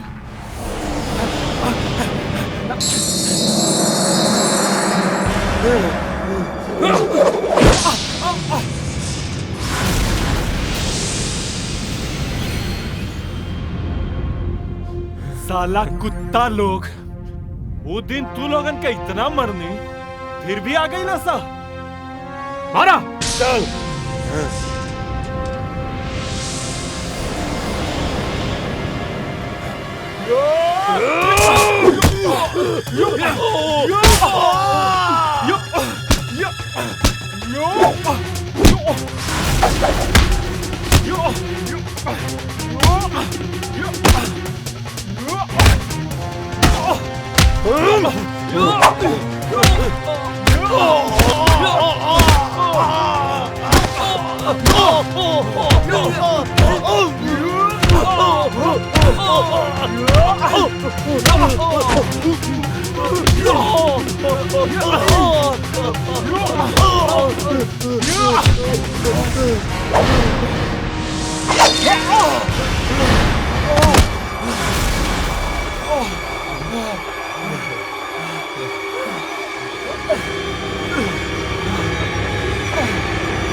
तोहार जिंदगी का दी एंड।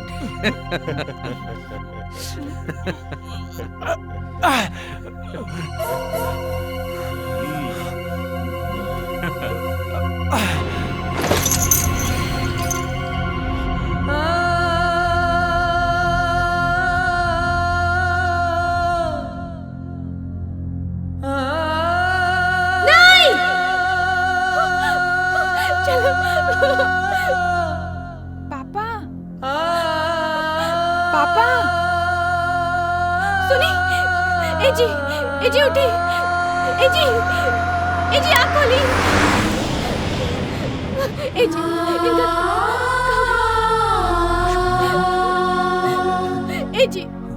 जी आँख खोली ना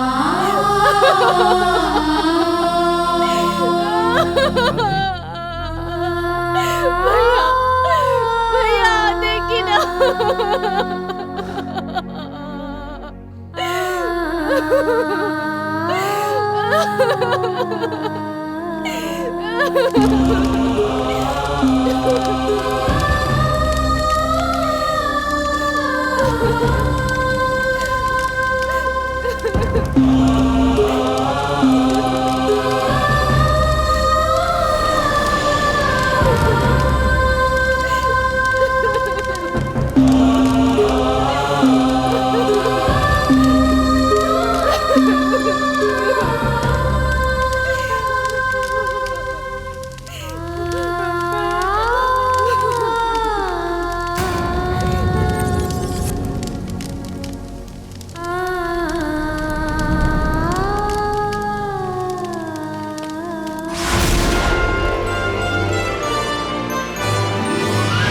पटना सिटी के सोशल सिक्योरिटी ऑफिसर के पोस्ट पर posted IAS officer Ashwini Kumar के दिन दहाड़े हत्या के शक वर्तमान सरकार के एमएलए मीरा देवी के भाई काली पे है।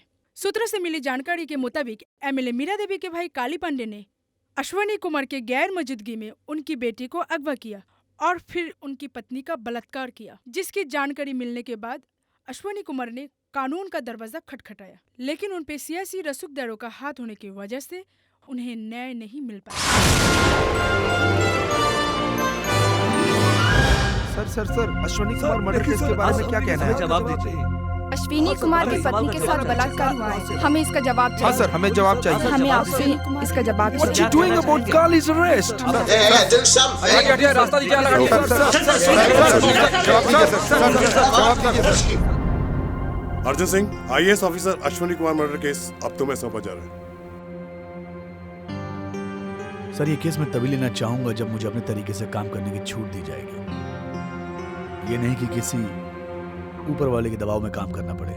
मैं तुम्हें फ्री हैंड काम करने की इजाजत देता हूँ। तुम पर कोई किसी तरह का दबाव नहीं होगा, ये मेरा वादा है। Thank you sir. Thank you so all the best.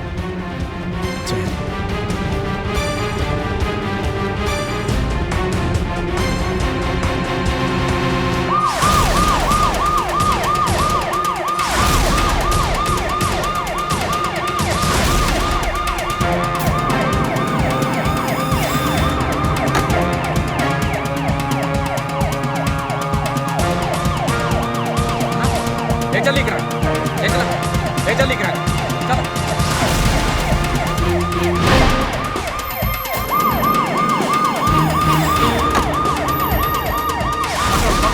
पकड़ा सबके, ले चलो यहाँ से।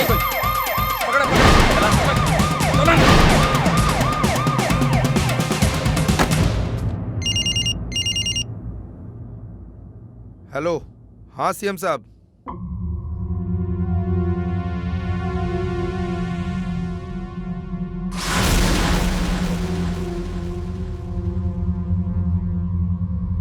ठीक बा, जैसन राउर हुकुम।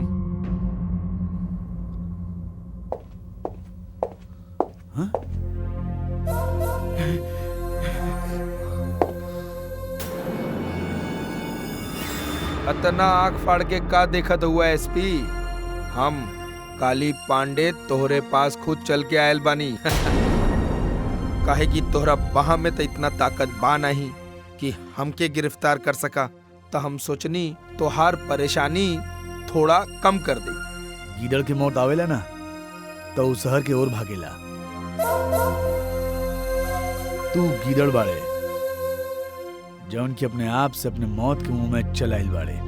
एसपी, अपने औकात में रहे। हम है काली पांडे, मौत का दूसर नाम। और अब ही तो हम तोहरे पे एहसान करतानी, वो भी सीएम साहब के कहला पर अपने आप के अरेस्ट करावतानी। नहीं तो तोहरा हाथ का हथकड़ी हमरे हाथ तक पहुंचे के पहले तोहार इस शरीर का वर्दी उतार दे।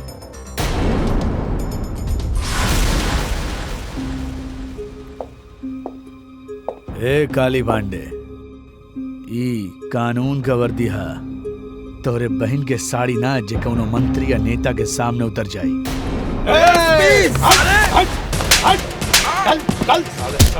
चल अंदर। पुलिस पे हाथ उठाइबे? चल चल।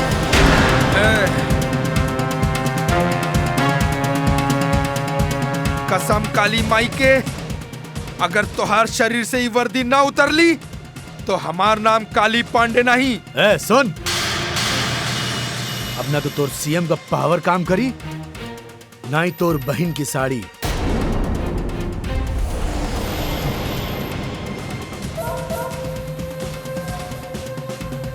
सरिता देवी, अश्वनी जी के मर्डर में काली पांडे के हाथ बा, का ई सच बा? सरिता देवी, आप हमारे सवालों का जवाब दीजिए, हम आपको इंसाफ दिलाना चाहते हैं। जवाब दीजिए सरिता जी।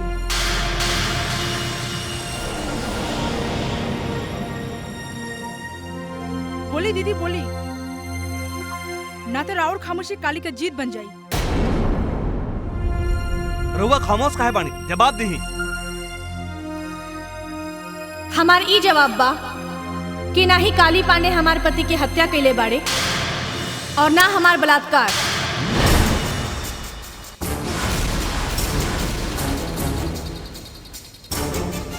अब आगे हम और कुछ नहीं की कहल चाहत। धन्यवाद। चलो पिंकी।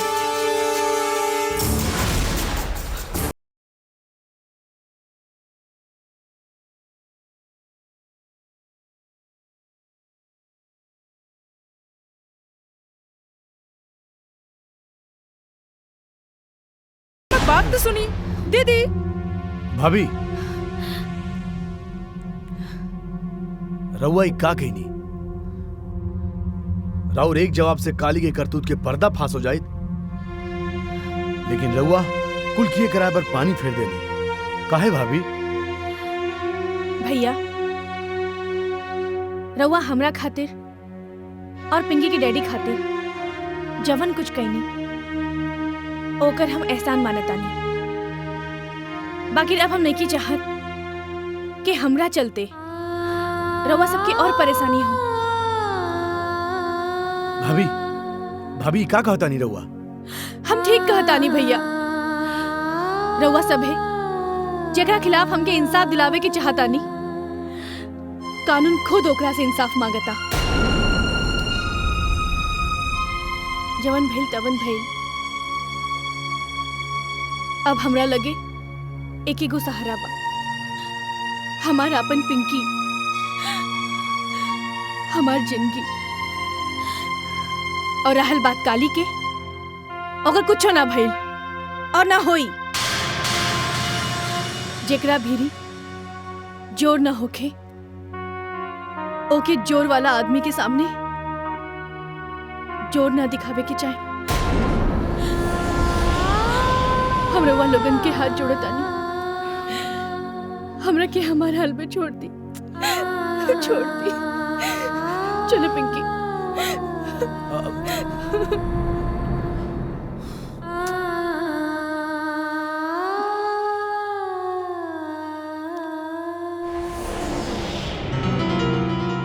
काली के रउआ जल्दी से छुड़वा दी, ओकरा बिना हम बहुत परेशान बानी। अब तो ऑफिसर के बीवी भी बलात्कार से मना कर देलस। अरे कालिया तो अपन बच्चा बा, ओकरा के तो हम छुड़ा ही ले, लेकिन तनिक हमार जियरा के तो जुड़वाई दा।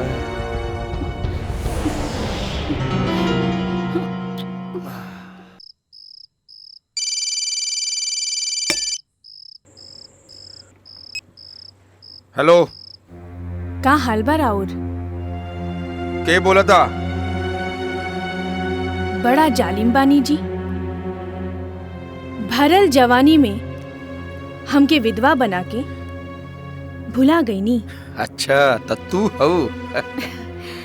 विधवा के सफेद साड़ी तो हम पहन लेनी, बाकी बहुत मुश्किल बा।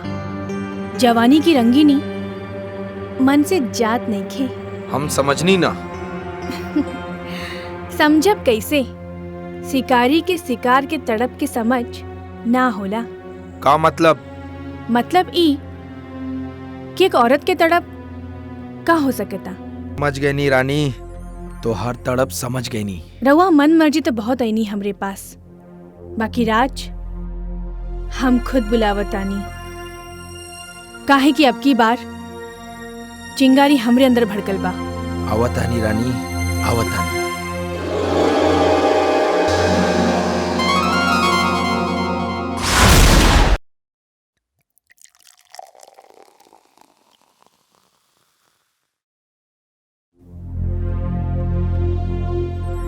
एमे खाली शराब ना ह, ई शराब में हमार प्यार मिलल बा। का ली पीही। शाबाश। तुहार इज्जत लुटनी, तुहार मरद के जान लेनी, तब वो बच गई। काहे कि इस स्टेट के पावर हमरे हाथ में बा, और सीएम इस स्टेट के राजा हुवन, पर उनके दिल पे राज करेली हमार बहिन।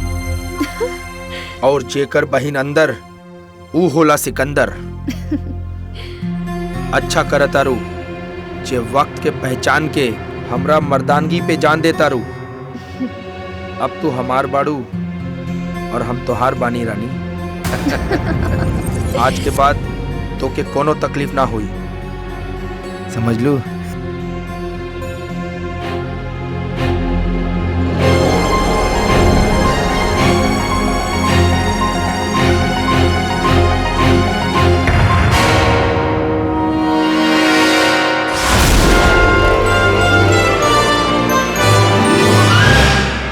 आज का ब्रेकिंग न्यूज, एक ऐसा मर्डर केस जिस पे अपराधी द्वारा पर्दा डालने की लाख कोशिशों के बावजूद भी पर्दा उठ चुका है।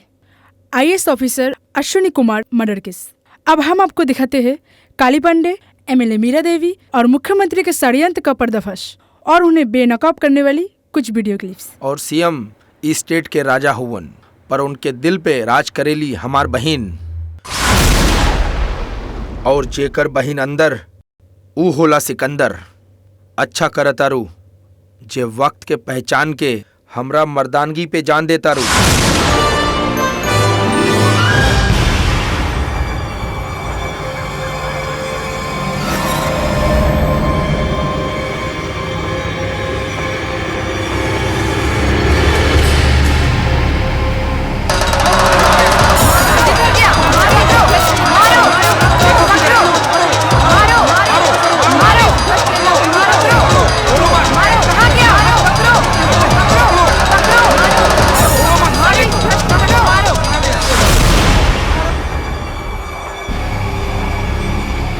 यहाँ बैठ के दारू पी रहा बा और वहाँ शहर में पूरा न्यूज में वीडियो बाहर चल रहा बा। अरे आइए तो ऑफिसर के बराबर की दारू पी के क्या करे रहा कि तो वीडियो पूरा जनता के सामने पोल खोल दल।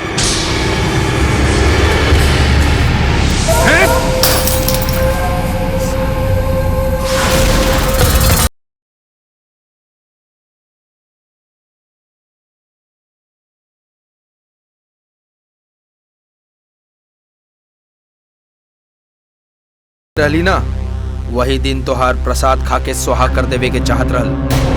खैर तू अच्छा कहलू, हमरे पास आ गेलू, हमार काम आसान कर देलू। मर्द औरत के आसानी से पाके बहुत खुश होला, पर वो हमेशा भूल जाला काली कि जब उहे औरत मारे ले तब मर्द मर्द ना हिजड़ा बन जाला। साली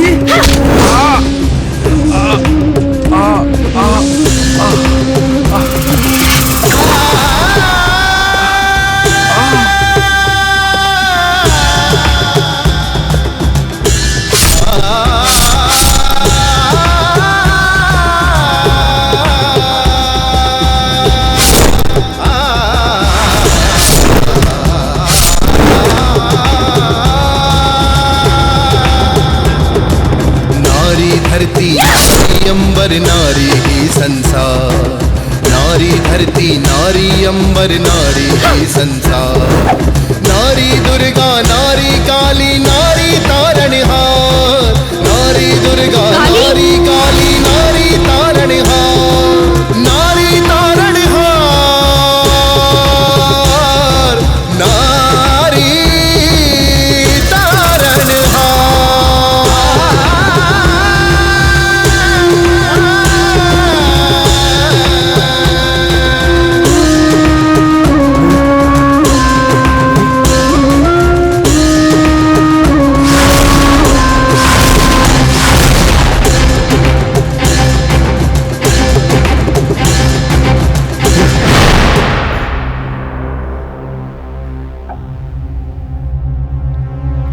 देख जौन तू करत बाड़ी ना ई गलत बा।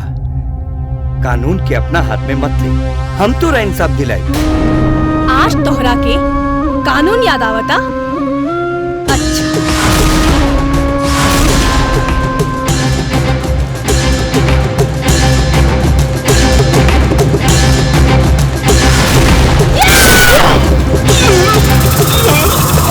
नारी उठावे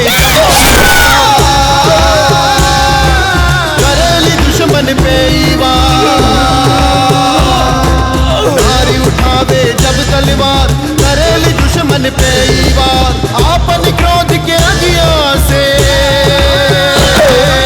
जरावली पापी के संसार। नारी धरती नारी अंबर नारी संसार, नारी धरती नारी अंबर नारी संसार।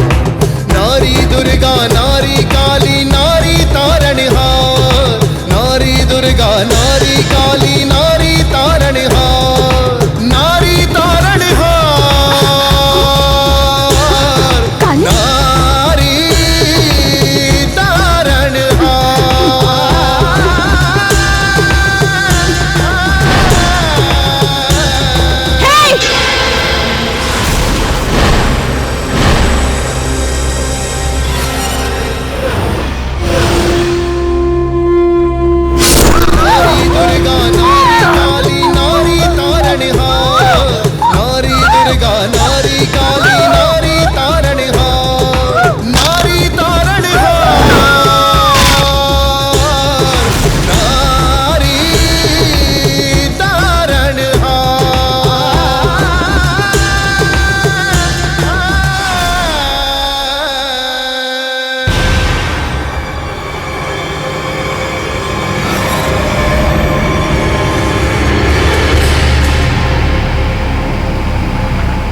दुश्मन भी पानी।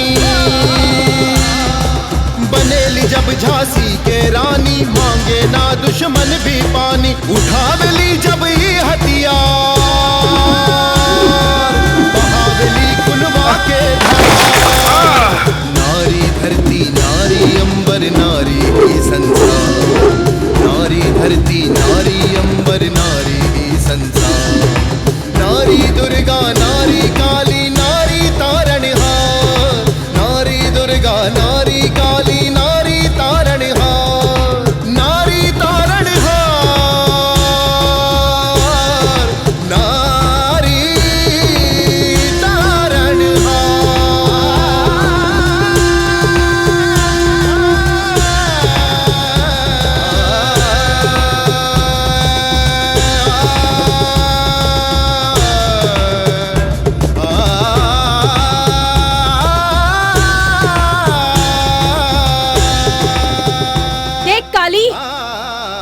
ई उहे जगह हम और ई उहे तराजू जे पे तू हमार पति के मरले रहले। देख गौर से।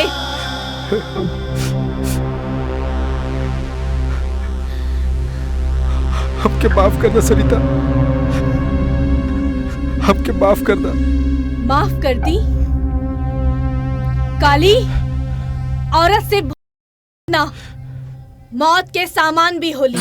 उठावे जब तलवार, ना सरिता। करेली दुश्मन पे वार। नारी उठावे जब तलवार, करेली दुश्मन पे अपन क्रोध के अगिया से। जरावेली पापी के संसार। नारी धरती नारी अंबर नारी ही संसार। नारी धरती नारी अंबर नारी ही संसार। नारी दुर्गा नारी काली नारी तारणहार। नारी दुर्गा नारी काली नारी तारणहार। नारी तारणहार। नारी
नारी ही संसार।